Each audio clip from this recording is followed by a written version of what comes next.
হয়তো কিছু বাহবা পাওয়ার জন্য, মিডিয়া বাহবা পাওয়ার জন্য এই স্বাধীনতা দিবসেই যুক্তরাষ্ট্রের যে 6 জন কংগ্রেস সদস্য, রিপাবলিকান দলীয় জিওপি মেম্বার, যারা বাংলাদেশের বিরুদ্ধে চক্রান্ত ষড়যন্ত্র করে, এই 6 কংগ্রেস সদস্যের বিরুদ্ধে মামলা হবে। পররাষ্ট্রমন্ত্রী আমেরিকার কাছে নাকে খত দিচ্ছে। উনি আমাকে যদি অস্বীকার করেন যুক্তরাষ্ট্র বঙ্গবন্ধু পরিষদের আমি সভাপতি নই, তাহলে আমি অস্বীকার করবো উনি বাংলাদেশের পররাষ্ট্রমন্ত্রী নন। বাংলাদেশের নিষেধাজ্ঞা দেওয়ার কারণে প্রেসিডেন্ট জো বাইডেনের নামে মামলা করেছে আওয়ামী লীগের এক ব্যক্তি। সে এবার আমেরিকার পররাষ্ট্রমন্ত্রী সহ আরও 6 জন উচ্চপদস্থ কর্মকর্তার নামে মামলা করবে বলে হুঁশিয়ারি উচ্চারণ করেছে, যেটা শুনে পররাষ্ট্রমন্ত্রী ডক্টর AK আব্দুল মোমেন বলেছেন যে সে আওয়ামী লীগের কেউ নয়। 2 জনের বাকবিতণ্ডায় আওয়ামী লীগের এক গ্রুপ গোপন তথ্য ফাঁস করে দিয়েছে, চাপে পড়েছে সরকার। তাহলে আসুন দেখে নিই সম্পূর্ণ ভিডিওটি। আমাকে যদি অস্বীকার করেন যুক্তরাষ্ট্র বঙ্গবন্ধু পরিষদের আমি সভাপতি নই, তাহলে আমি অস্বীকার করবো উনি বাংলাদেশের পররাষ্ট্রমন্ত্রী নন। উনি মুশফিক, ইলিয়াস এবং কনকের তাদের যে দেশপ্রেম আছে, উনি সেই দেশপ্রেমের বাহাবা দিচ্ছেন। আপনি কি বিলং করেন কিনা বা আওয়ামী লীগ আপনাকে বিলং করেন কিনা, ডেফিনেটলি আপনি কমিটিতে থাকা মানেই যে বিলং করা, এটাকে আমি মিন করছি না। তাহলে আপনি আমার কথা বাদ দেন, তাহলে পররাষ্ট্রমন্ত্রী বলছে যে আপনি আওয়ামী লীগের কেউ না, আমি পররাষ্ট্রমন্ত্রী বরাদ্দ দিচ্ছি। আপনাকে একটা জিনিস বুঝতে হবে, আওয়ামী লীগের যে কমিটি রয়েছে, আপনাকে যদি কমিটিতে আপনি না থাকেন, আপনি কি আওয়ামী লীগের কেউ নন? উনি যেটা বলেছেন অবশ্যই আপনি, কিন্তু আপনি স্পষ্ট করেন, আপনার জায়গাটা স্পষ্ট করেন, কারণ পাশাপাশি বিদ্রোহীতে আপনাকে বলা হচ্ছে আপনি বিএনপি জামাতের সমর্থক ছিলেন এক সময়। এটা কে বলেছে? এটা পররাষ্ট্রমন্ত্রী বলেছে। পররাষ্ট্রমন্ত্রী বলেছেন যে আমি বিএনপি জামাত করেছি, এটা বলেছেন? হ্যাঁ, স্পষ্টভাবে বলেছেন। আপনার কি মনে হয় ইলিয়াস, কনক এবং মুশফিক এরা দেশপ্রেমিক নাকি বাংলাদেশ সরকারের? আমরা ইলিয়াস ব্যাপারে বলছি না, আপনার ব্যাপারে পররাষ্ট্রমন্ত্রী যে এটা আপনি স্পষ্ট করে দেন, আমি পরবর্তী যাচ্ছি। জি, পররাষ্ট্রমন্ত্রী বক্তব্যই দিচ্ছি। পররাষ্ট্রমন্ত্রী বলেন ইলিয়াস, কনক, মুশফিক দেশপ্রেমিক। যে পররাষ্ট্রমন্ত্রী, বাংলাদেশ সরকারের পররাষ্ট্রমন্ত্রী, উনি যদি ইলিয়াস, কনক, মুশফিক এ বিষয়ে বাংলাদেশের পররাষ্ট্রমন্ত্রী বলেন, বাহবা করাতেই এই মামলা করা হতে পারে, কারণ অনেকেই এখন ক্ষমতাসীন দলের লোক বলে নিজের পরিচয় দেন। এটা হয়তো কিছু বাহবা পাওয়ার জন্য, মিডিয়া বাহবা পাওয়ার জন্য এইসব করতে হতো কেউ, আর মনে করে যে এটা করলে তার একটা বেশ বাহবা মিলবে, হয়তো বা ইউ নেভার নো।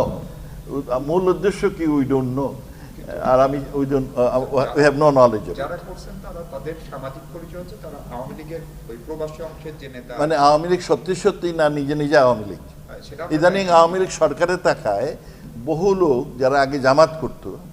এই স্বাধীনতা দিবসেই যুক্তরাষ্ট্রের যে 6 জন কংগ্রেস সদস্য, রিপাবলিকান দলীয় জিওপি মেম্বার, যারা বাংলাদেশের বিরুদ্ধে চক্রান্ত ষড়যন্ত্র করে বাংলাদেশের প্রধানমন্ত্রী আমাদের শেখ হাসিনা এবং বাংলাদেশকে বিশ্বের দরবারে ভুলণ্ঠিত করার জন্য যুক্তরাষ্ট্রের প্রেসিডেন্ট জো বাইডেনের কাছে তারা স্বাক্ষর করে বাংলাদেশের বিরুদ্ধে তারা অবস্থান করেছে। এই 6 কংগ্রেস সদস্য পেনসিলভেনিয়া অঙ্গরাজ্যের পেরি স্কট, অ্যালাবামা অঙ্গরাজ্যের বেরি মোর, ওহাইও অঙ্গরাজ্যের অরেন ডেভিসন, ভার্জিনিয়া অঙ্গরাজ্যের বব গুডস, টেনেসি অঙ্গরাজ্যের টিম বার্সার্ট এবং টেক্সাস অঙ্গরাজ্যের কেট সেলফ। এরা বাংলাদেশের বিরুদ্ধে চক্রান্ত করছে, ষড়যন্ত্র করছে এবং এরা বাংলাদেশকে বিশ্বের দরবারে ভুলণ্ঠিত করছে। আমরা এই মুহূর্তে যুক্তরাষ্ট্র থেকে যুক্তরাষ্ট্রের ফেডারেল আদালতে এই 4th of July 2023 এই 6 কংগ্রেস সদস্যের বিরুদ্ধে মামলা হবে।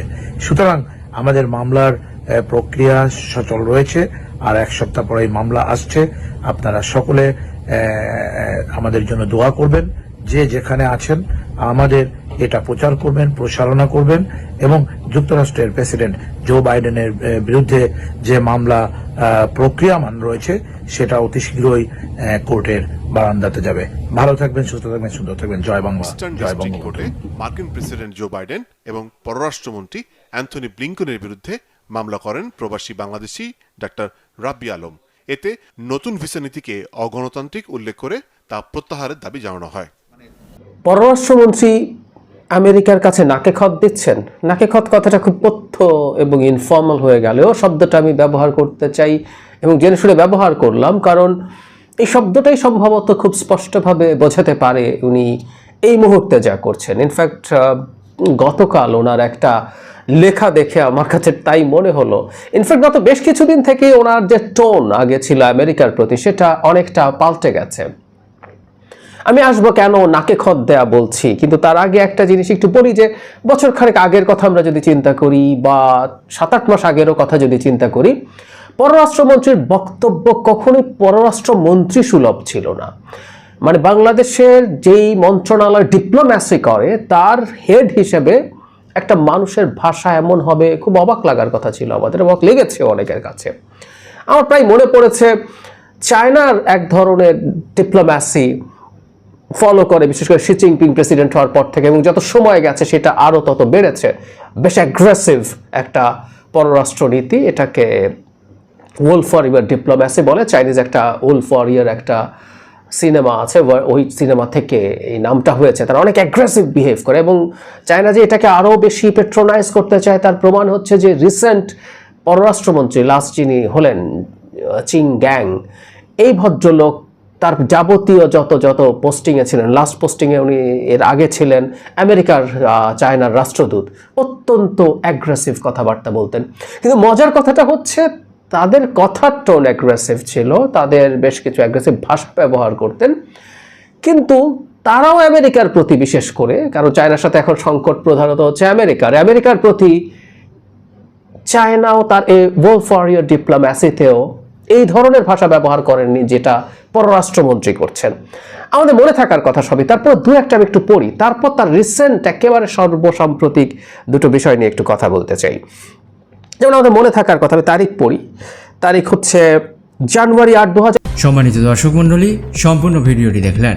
ভিডিওটি সম্পর্কে আপনাদের মূল্যবান মতামতটি জানিয়ে দেবেন ভিডিওর কমেন্ট বক্সে। দর্শক, আপনারা ইতিমধ্যেই জেনে গেছেন যে সালমান এফ রহমানকে নিয়ে চাঞ্চল্যকর অবস্থার সৃষ্টি হয়েছে। তিনি নাকি ভিসা নিষেধাজ্ঞার কারণে আমেরিকায় ধরা খেয়েছেন। পাশাপাশি বাংলাদেশের যে ব্যক্তি বাইডেনের নামে মামলা করেছে তিনি নাকি মার্কিন প্রশাসনের আরও 6 জনের নামে মামলা করবেন, যা শুনে পররাষ্ট্রমন্ত্রী বলেছেন সে তো আওয়ামী লীগের কেউ নয়। পাল্টাপাল্টি বক্তব্যের পর সকল বিষয় কিন্তু ফাঁস হয়ে গেছে। এখন বোঝাই যাচ্ছে যে আওয়ামী লীগের কোনো ব্যক্তি যদি ভুল করে থাকে তখন সাথে সাথেই আমেরিকার পক্ষ থেকে তার উপর ভিসা নিষেধাজ্ঞা দেওয়া হবে, তিনি যেন দেশ ছেড়ে পালাতে না পারেন। তো দর্শক, আপনারা কে চান বাংলাদেশের তত্ত্বাবধায়ক সরকারের অধীনে একটি নির্বাচন হোক? জানিয়ে দিন আপনার মতামত। ধন্যবাদ।